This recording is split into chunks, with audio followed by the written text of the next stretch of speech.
Hey guys, welcome back to another video of AKG. भाई साहब देखें, कल एक बहुत ही ऐतिहासिक दिन है बार्सिलोना के हिस्ट्री में, मैं कह सकता हूं।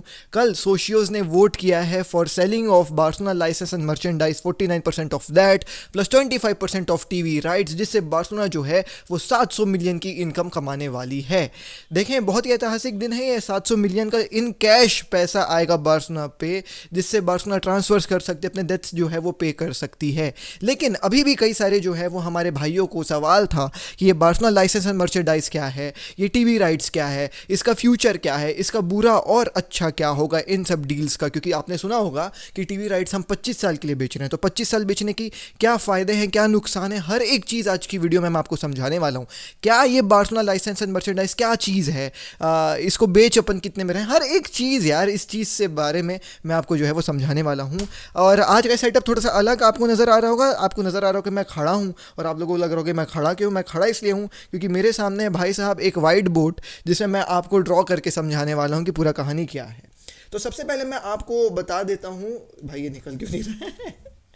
हाँ निकल, अरे फेंका गया भाई, ठीक है। मैं आपको पहले समझा देता हूँ कि भाई साहब बार्सिलोना लाइसेंस एंड मर्चेंडाइज का क्या सीन है। देखें, हमने 49% of Barcelona license and merchandise बेचने का जो है वो बात किया है।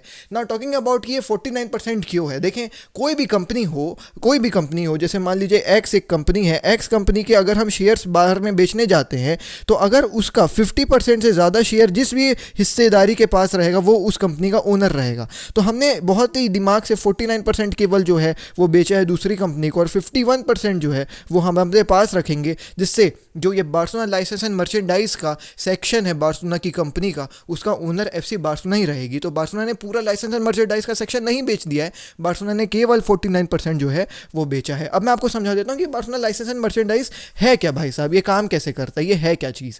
तो देखें, बार्सिलोना बहुत एक बड़ी एक कंपनी है, एक तरीके से आप ये समझे, जो बहुत ही सारे स्पोर्टिंग सेक्टर्स में काम करती हैं। फुटबॉल हो गया, आइस हॉकी हो गया, वॉलीबॉल हो गया, बास्केटबॉल हो गया, हर एक जगह पे बार्सिलोना का जो है वो नाम और चर्चा है भाई साहब, ठीक है। अब आप एक चीज़ को समझें कि किसी भी बंदे को अगर बार्सिलोना का लोगो अपने प्रोडक्ट में लगा करके बेचना है, तो उसको बार्सिलोना से जा करके लाइसेंस खरीदना पड़ेगा। जैसे मैं आपको अगर एग्जाम्पल दे दूँ, तो हमारे इंडिया में एक कंपनी है शॉप दी एरिना करके, उनके पास ऑफिशियल बार्सिलोना का लाइसेंस है, तो वो अपने कपड़ों में बार्सिलोना का लोगो लगा करके बेचते हैं। अब आप ये चीज़ समझें कि ये कपड़े नाइकी की तरफ से नहीं आए हैं, ये कपड़े एडिडास की तरफ से नहीं आए हैं, बट सिंस इन कपड़ों में अब बार्सिलोना का लोगो लग गया है, ये भले ही 200 रुपए की टी शर्ट क्यों ना हो, इसमें बार्सिलोना का लोगो लग गया है, इसलिए 700 रुपए में बिक रही है, और तुम खरीद भी लोगे क्योंकि उसमें बार्सिलोना का लोगो लगा हुआ है। तो अब आप ये समझिए कि कोई भी मान लीजिए ऐसी डील होती है, ठीक है, बार्सिलोना एक कंपनी है, मैं केवल बार्सिलोना लिख लेता हूँ, ठीक है। अब अगर मान लीजिए कि मेरे को अपने शर्ट में जो है वो बार्सिलोना का लोगो लगा करके बेचना है, तो मेरे को वो लाइसेंस लेना पड़ेगा जा करके बार्सिलोना से यार। तो अब मान लीजिए कि मैं जा करके मेरे को चाहिए कि भाई मेरे को लोगो चाहिए, मैं आपको लोगो यूज़ करना चाहता हूँ, मैं आपका नेम यूज़ करना चाहता हूँ अपने प्रोडक्ट्स में, तो मैं सीधा अप्रोच करूँगा बार्सिलोना के पास और मैं बोलूँगा कि सर आप मेरे को ये सब का जो है वो लाइसेंस दे दीजिए। बार्सिलोना बोलेगी कि हम आपको लाइसेंस तो दे देंगे, लेकिन आपको कुछ पैसे देने पड़ेंगे। अब मान लीजिए फॉर इंस्टेंस कि वो पैसों का अमाउंट होता है भाई साहब 10,000 रुपये, ठीक है। तो मैं 10,000 रुपये बार्सिलोना को पे करूंगा, जिससे मेरे को बार्सिलोना का लोगो यूज़ करने का और नेम यूज़ करने का जो है वो राइट मिल जाएगा। अब मैं किसी भी चीज़ में बार्सिलोना का लोगो और नाम लगा करके बेच सकता हूँ, वो चाहिए पेन ही क्यों ना हो गई, वो चाहिए बोर्ड ही क्यों ना हो गई, वो चाहिए डस्टर ही क्यों ना हो गया, ठीक है। अब ये कितनी गंदी क्वालिटी का होगा वो फ़र्क नहीं है, लेकिन सिंस में बार्सिलोना का लोगो लग गया, बार्सिलोना का नाम लग गया है, तो मेरी प्रोडक्ट की एक वैल्यू हो गई है। उस वैल्यू का मैंने 10,000 रुपये जो है वो बार्सिलोना की क्लब को पे किया है। अब बार्सिलोना ने ये जो पूरा सेक्टर था, ये जो लाइसेंस और मर्चेंडाइज का काम करने वाला सेक्टर था बार्सिलोना का, उसका 49% जो है वो बेच दिया है। अब 49% बेचने से काम ये हुआ कि जो 10,000 रुपये मेरे दिए हुए रहते थे बार्सिलोना को, अब मैं भाई साहब जो अगले महीने 10,000 रुपये दूंगा, अब सिंस बार्सिलोना बिक चुकी है तो वो बढ़ जाएगा भाई, वो 51% बार्सिलोना के पास जाएगा मेरा 10,000 रुपये, और 49% जो है वो दूसरी एक्स कंपनी के पास जाएगा जो भी इस लाइसेंस और मर्चेंडाइज वाले सेक्टर को खरीदेगी। तो अब इसका 51% मेरे ख्याल से 5100 रुपये होगा, 5100 रुपये बार्सिलोना रखेगी, और 4900 रुपीज़ जो है वो क्लब जो है वो ये दूसरी जो है वो कंपनी रखेगी। अब यहाँ पे आप देखें सीधा सीधा लॉस हो गया बार्सिलोना को, है ना, इसको बेचने से ₹4900 का लॉस हो गया। और ये तो हमने एक बहुत ही छोटा अमाउंट लिया है गाइस, ये लाइसेंस बेचने का बहुत बड़ा अमाउंट रहता है, तो उसका 49% अब जो है ये दूसरी कंपनी जो है वो रखेगी। अब इससे दो फायदे हैं बार्सिलोना को, ठीक है। नंबर 1 फायदा मैं आपको ये बता रहा हूं कि इसका ये बेचने से जो है वो सीधा सीधा 200 मिलियन का जो है वो अमाउंट बार्सिलोना को मिलेगा इंस्टेंट, ठीक है। सबसे पहला फ़ायदा ये, और दूसरा फ़ायदा ये हुआ कि ये जो 49% वाली कंपनी रहेगी, this is not a company of Barcelona और कमिंग फ्रॉम बार्सिलोना, ठीक है। ये कंपनी जो है उसका काम ही रहेगा मर्चेंडाइज और ये लाइसेंस वाले सेक्टर में, क्योंकि ये तो इंडस्ट्रियल कंपनी है। बार्सिलोना तो एक ऐसी कंपनी है जो स्पोर्टिंग प्रोजेक्ट को काम करती है, लेकिन एक ऐसी इंडस्ट्री से आया है जिसका काम ही लाइसेंस और मर्चेंडाइज बेचने का है। फॉर इंस्टेंस हम मान लेते हैं कि मान लीजिए कौन होगी ये कंपनी, कौन ऐसी कंपनी है जो लाइसेंस और मर्चेंडाइज बेचने में काफ़ी ज़्यादा जो है वो अपना नाम कमा चुकी है। तो जैसे इंडिया में सोल स्टोर है, आप मान लीजिए सोल स्टोर है ना, तो सोल स्टोर अगर आकर के ये 49% खरीदती है बार्सिलोना लाइसेंस एंड मर्चेंडाइज का, तो इससे आप समझे कि अब हर एक सोल्ड स्टोर में बार्सिलोना का प्रोडक्ट आपको देखने को मिलेगा, जो जिससे मार्केट एक्सपेंशन में, इस प्रोडक्ट के मार्केट एक्सपेंशन में बार्सिलोना को जो है वो एक बहुत ही मैं ये कह सकता हूँ एडवांटेज मिलेगा। बार्सिलोना और भी ज़्यादा मार्केट को कैप्चर कर सकती है। तो पहले केवल बार्सिलोना की लाइसेंस एंड मर्चेंडाइजिंग वाले सेक्टर का दिमाग लगता था, लेकिन अब किसी एक इंडस्ट्री कंपनी का दिमाग लगेगा बार्सिलोना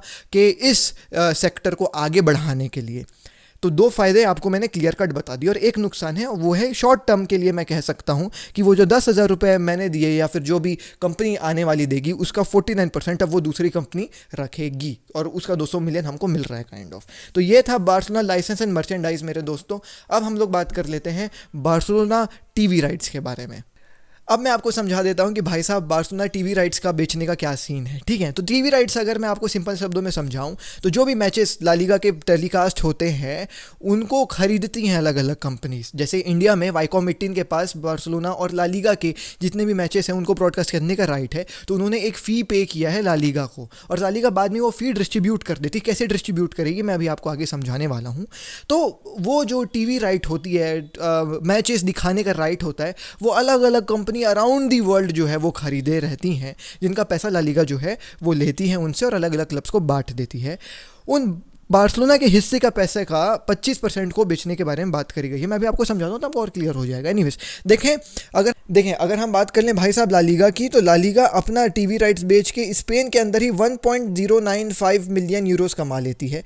इंटरनेशनली इनकम जो है वो इनकी 702 मिलियन यूरोस हो जाती है। तो टोटल इनकम पूरी ला लीगा अपनी टीवी राइट्स बेच करके कमाती है वो है 1.797 मिलियन यूरोस, ठीक है।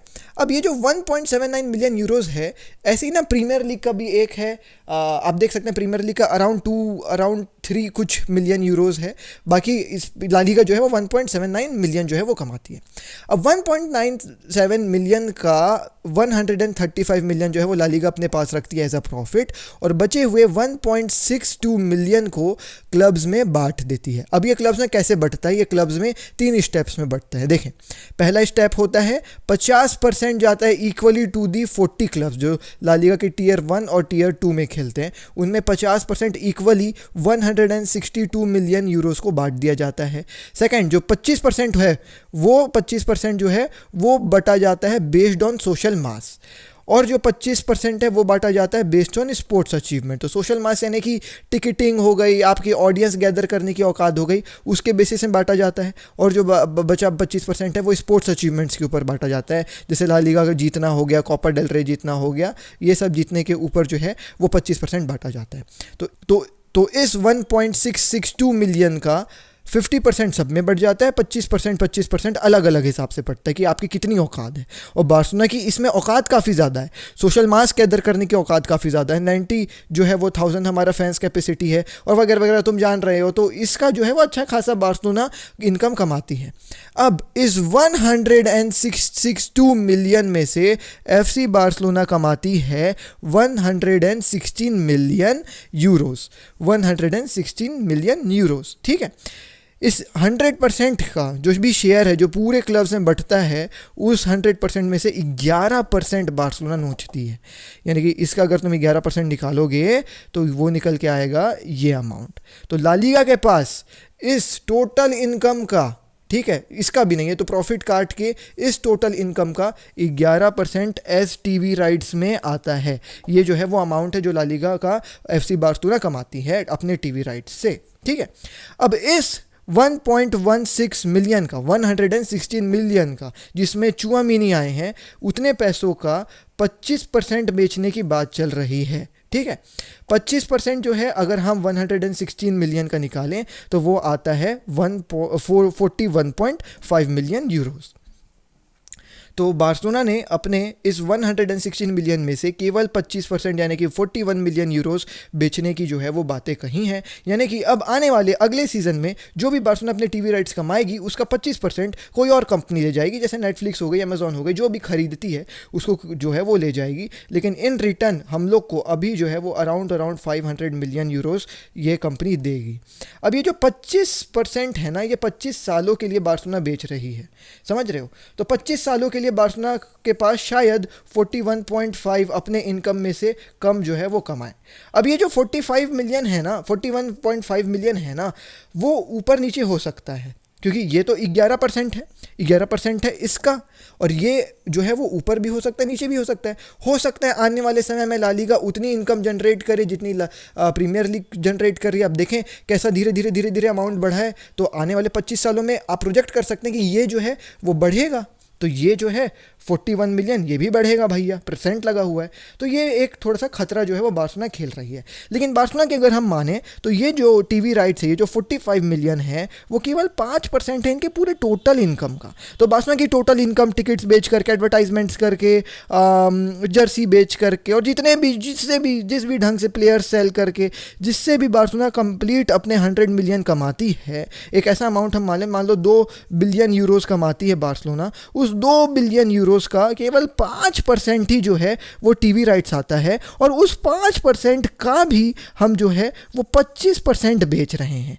तो इस 100% का 5% का 25% बेच रही है अभी एफसी बार्सिलोना। तो ये जो अमाउंट है ना 41.5 मिलियन, ये बहुत ही छोटा अमाउंट है 25 सालों के लिए, जिसको कल के प्रेस कॉन्फ्रेंस में ला लीगा अपने जो बार्सिलोना के सीईओ थे, उन्होंने ये भी कहा कि ये जो 41.5 मिलियन यूरोस का अमाउंट है, इसको हम लोग बहुत इजीली रिकवर कर लेंगे, इसमें कोई टेंशन वाली बात नहीं है। और 25 साल तो अभी हम लिखे हैं, जब भी हमको समझ में आएगा वो एक बाई बैक क्लॉज के साथ है, तो हम कभी भी इन पैसों को वापस भी ले सकते हैं।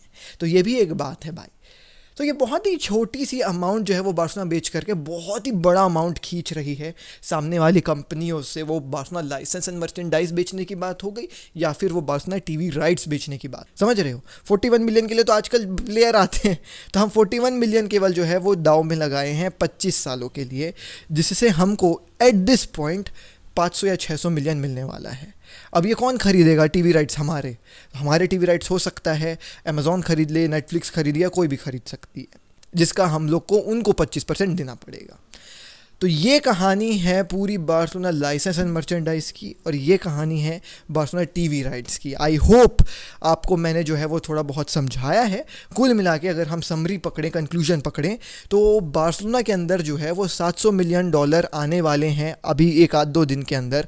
उन $700 मिलियन से कई सारे ट्रांसफर्स आपको देखने को मिलेंगे, कई सारे जो है वो बदलाव देखने को मिलेंगे क्लब में। आज ही मैं एक रिपोर्ट पढ़ रहा था, तो उसमें जेरार्ड रोमेरो शायद कह रहे थे कि क्या बोलते हैं, ऐसा समर विंडो आने वाला है बार्सिलोना का जो आप करियर मोड में भी नहीं खेले होगे। तो आप समझ सकते हैं कि कितना ज़्यादा इन्फ्लुएंस ये सेलिंग जो है वो बनाई है क्लब में। मैं एक और वीडियो बनाऊंगा जिसके ऊपर हम लोग इन चीज़ों को बेचने बूचने से क्या जो है वो ट्रांसफर्स में फ़र्क आएगा उसके ऊपर बात करेंगे। तो गई, आई होप सो आपको समझ में आया होगा पूरा मैथ्स, पूरा गणित, थोड़ा सा इकोनॉमिक्स और ये सब कहानी आ गई। आई होप सो कि मैंने जस्टिस किया है भाई साहब इसको समझाने में। अगर आपको अच्छा लगा है तो आप सब्सक्राइब करें, लाइक करें और शेयर करें सभी बार्सा फैंस के साथ जिनको ये बार्सिलोना लाइसेंस और ये टीवी राइट्स का समझ में नहीं आया है। नेक्स्ट वीडियो में शेष की signing out, bye bye, take care, peace, कल बार्सा, जय हिंद। और मैं आने वाली 1-2 दिन में बहुत ही इंटरेस्टिंग एक वीडियो बनाने वाला हूं कि इस 700 मिलियन जो बार्सिलोना कमाने वाली है उसमें से भाई साहब कितना जो है वो ट्रांसफर्स में जाएगा और क्या क्या ट्रांसफर्स बार्सिलोना कर सकती है। ठीक है, चलो मिलता हूं, बाय।